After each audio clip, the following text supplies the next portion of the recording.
Assalamualaikum warahmatullahi wabarakatuh. Selamat siang teman-temanku semua. Semoga selalu dalam keadaan sehat walafiat. Nah, pada kesempatan kali ini, saya sebagai moderator akan memandu sebuah presentasi dengan judul Konsep Makhluk Hidup dan Lingkungan yang beranggotakan Ahmad Fauzi Maulana, Ali Abidin, saya Aulia Yusipa, Elsa Indah Sapitri, dan Fitria Nurul Fadilah. Nah, langsung saja ke materi yang pertama, yaitu hubungan antar makhluk hidup yang akan dibawakan oleh rekan saya, Ahmad Fauzi Maulana. Baik, saya akan membahas hubungan antar makhluk hidup. Makhluk hidup selalu bergantung pada makhluk hidup lainnya. Setiap individu kan selalu berhubungan dengan individu lainnya yang sejenis ataupun tidak sejenis, baik individu dalam satu populasi maupun tidak dari populasi lainnya. Pertama, interaksi antar organisme.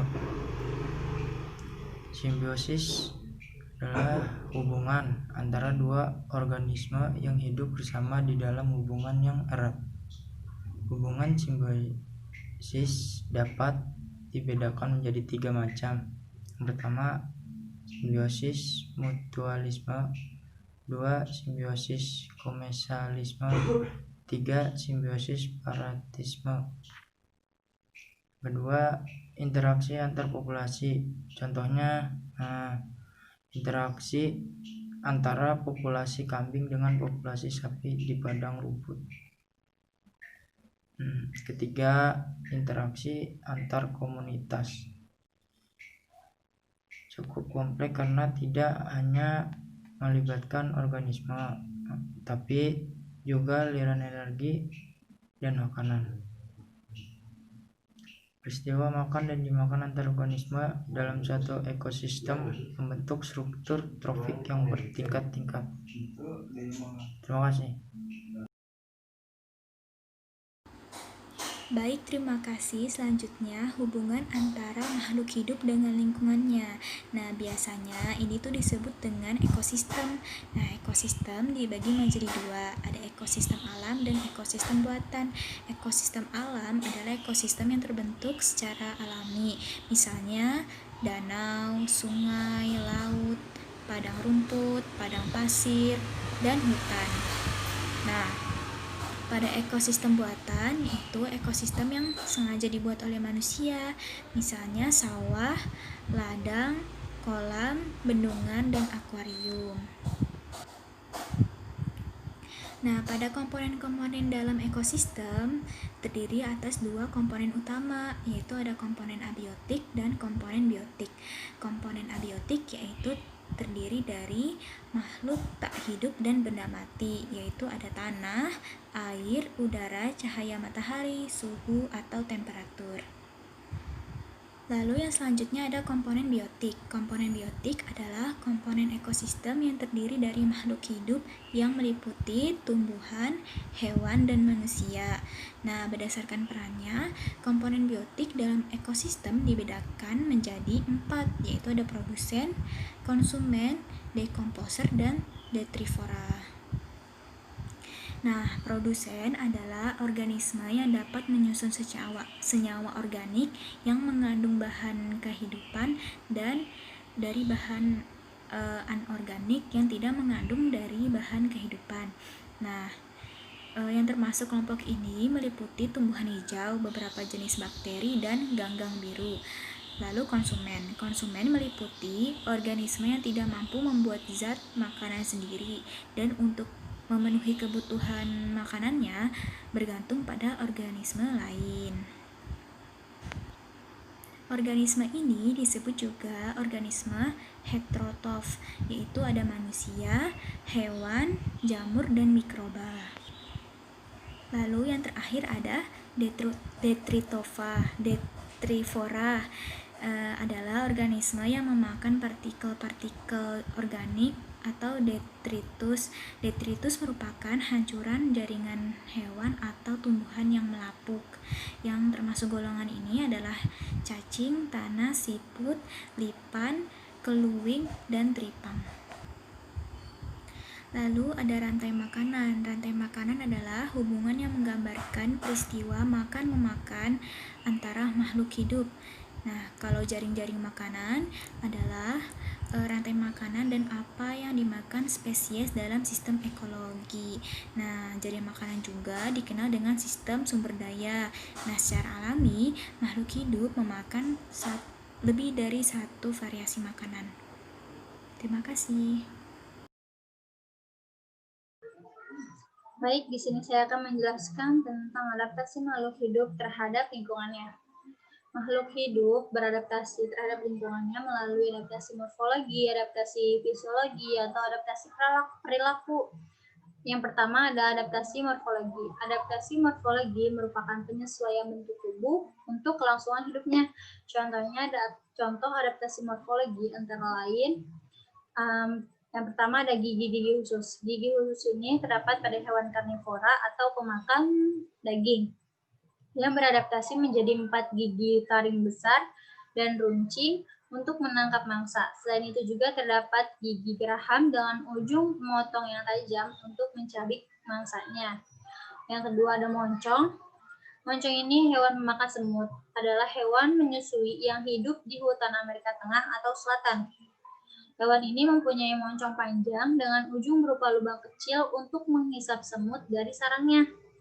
Hewan ini mempunyai lidah panjang dan bergetah yang dapat dijulurkan jauh keluar dari mulut untuk menangkap serangga. Nah, selanjutnya ada paruh. Paruh pada burung finch memiliki bentuk bervariasi sesuai dengan jenis makanannya. Kemudian ada daun khusus tumbuhan.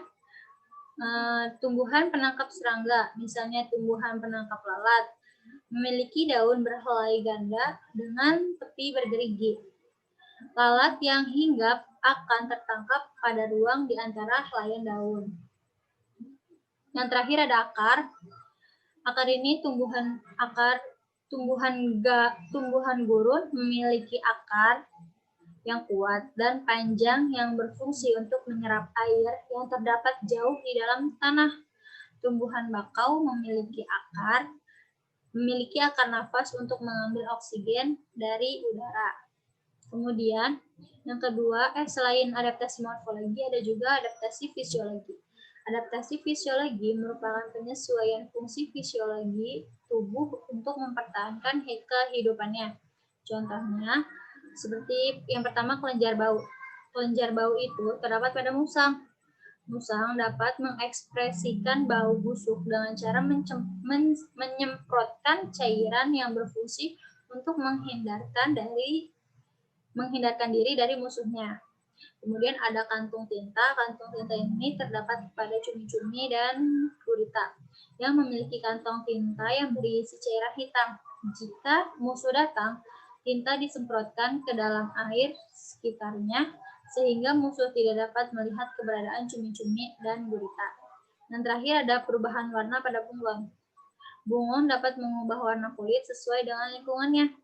Misalnya di daun yang berwarna hijau, maka bunglon akan berwarna hijau. Ketika berada di batang pohon, maka bunglon akan berubah menjadi warna coklat. Begitupun jika bunglon berada di tempat-tempat lainnya. Kemudian yang ketiga ada juga adaptasi perilaku. Adaptasi perilaku merupakan adaptasi yang didasarkan pada perilaku. Contohnya pura-pura tidur atau mati. Beberapa hewan berpura-pura tidur atau mati, misalnya tupai virgina. Hewan ini sering berbaring dengan mata tertutup jika didekati seekor anjing. Selain tupai virgina, hewan lainnya adalah musang kumbang dan ular tak berbisa. Yang terakhir ada migrasi. Migrasi itu memiliki fungsi untuk mendapatkan makanan, bereproduksi, menghindari cuaca buruk, dan untuk menghindari kelebihan populasi. Biasanya migrasi dilakukan dengan rute waktu yang sama. Terima kasih. Selanjutnya adalah peristiwa yang memengaruhi lingkungan dan keseimbangan ekosistem. Kehidupan makhluk hidup sangat bergantung kepada komponen makhluk yang tidak hidup atau lingkungannya. Misalnya dalam memperoleh makanan.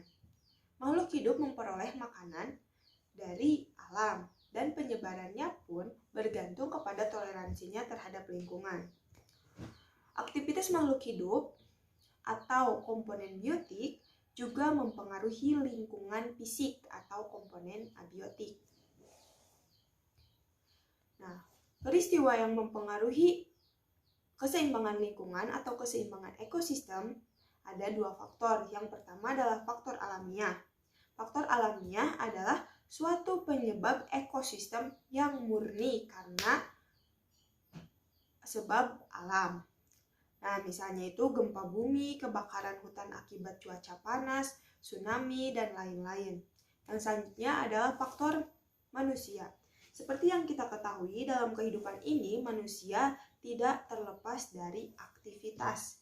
Nah, adapun aktivitas-aktivitas yang bisa merusak keseimbangan lingkungan atau keseimbangan ekosistem adalah yang pertama, penebangan hutan secara liar. Penebangan hutan secara liar ini menyebabkan hilangnya habitat bagi hewan yang hidup di hutan. Berkurangnya tumbuhan menyebabkan makhluk hidup yang bergantung kepada tumbuhan juga berkurang. Selain itu, tumbuhan semakin sedikit, artinya tumbuhan atau akar tumbuhan itu tidak bisa menahan air yang turun ketika hujan dan menyebabkan longsor. Selanjutnya adalah pembuangan sampah dan limbah. Pembuangan sampah dan limbah ini menyebabkan sungai tercemar. Sungai tercemar ini artinya air menjadi keruh, kotor, dan tidak bisa digunakan. Menyebabkan banyak makhluk hidup yang bergantung pada air ikut mati karena kekurangan air atau kesulitan mencari air yang bersih yang bisa digunakan. Selanjutnya adalah penggunaan pupuk dan atau pestisida yang berlebihan. Nah, penggunaan pupuk dan atau pestisida yang berlebihan kepada tumbuhan tidak semuanya diserap oleh tumbuhan. Yang tidak diserap oleh tumbuhan akan mengalir ke perairan. Nah, pestisida ini memiliki unsur hara yang bisa menyebabkan tumbuhan tumbuh dengan cepat. Artinya, ketika pestisida ini mengalir ke perairan, maka tumbuhan-tumbuhan yang ada di perairan akan lebih cepat tumbuh daripada seharusnya atau daripada yang tidak mendapatkan pestisida. Nah, oleh karena itu tumbuhan-tumbuhan itu akan cepat tumbuh, artinya sinar matahari tidak bisa masuk ke dalam perairan. Selain itu juga akan terjadinya peludakan hama karena hama sudah kebal terhadap pestisida. Selanjutnya ada penangkapan ikan secara tidak terkendali. Penangkapan ikan secara tidak terkendali ini bisa menggunakan cara misalnya menggunakan dinamit. Nah, karena menggunakan dinamit, maka terumbu karang yang ada di laut akan rusak. Terumbu karang ini merupakan tempat tinggal dan juga sumber makanan bagi berbagai jenis makhluk hidup yang ada di laut. Nah, bisa dibayangkan ketika terumbu karang ini rusak, artinya tempat tinggal dan juga sumber makanan bagi berbagai jenis hewan yang ada di laut akan rusak dan mereka akan kekurangan sumber makanan dan kehilangan tempat tinggalnya yang berakibat kepada terhadap hewan-hewan yang ada di laut akan mati. Lalu bisa ada juga yang menggunakan jaring bermata kecil. Menggunakan jaring yang bermata kecil ini menyebabkan hewan-hewan kecil yang belum dewasa juga ikut tertangkap. Nah, ini menyebabkan menghambatnya atau terhambatnya proses regenerasi ikan. Mungkin itu saja dari saya. Terima kasih. Nah, itu adalah materi terakhir yang kami sampaikan. Jadi, kesimpulannya, kehidupan makhluk hidup sangat bergantung pada makhluk hidup lainnya. Hubungan makhluk hidup dengan lingkungannya disebut juga sebagai ekosistem. Ekosistem adalah sistem ekologi yang terbentuk oleh hubungan timbal balik antara makhluk hidup dan lingkungannya yang tak terpisahkan. Ekosistem juga bisa dikatakan sebagai suatu tatanan kesatuan secara utuh dan menyeluruh antara segenap unsur lingkungan hidup yang saling memengaruhi. Dalam ekosistem, organisme dalam komunitas berkembang bersama-sama dengan lingkungan fisik sebagai suatu sistem. Organisme akan beradaptasi dengan lingkungan fisik, sebaliknya organisme juga mempengaruhi lingkungan fisik untuk keperluan hidup. Mungkin itu saja yang dapat kelompok kami sampaikan. Kurang lebihnya mohon dimaafkan. Mohon maaf apabila banyak kesalahan. Terima kasih. Wassalamualaikum warahmatullahi wabarakatuh.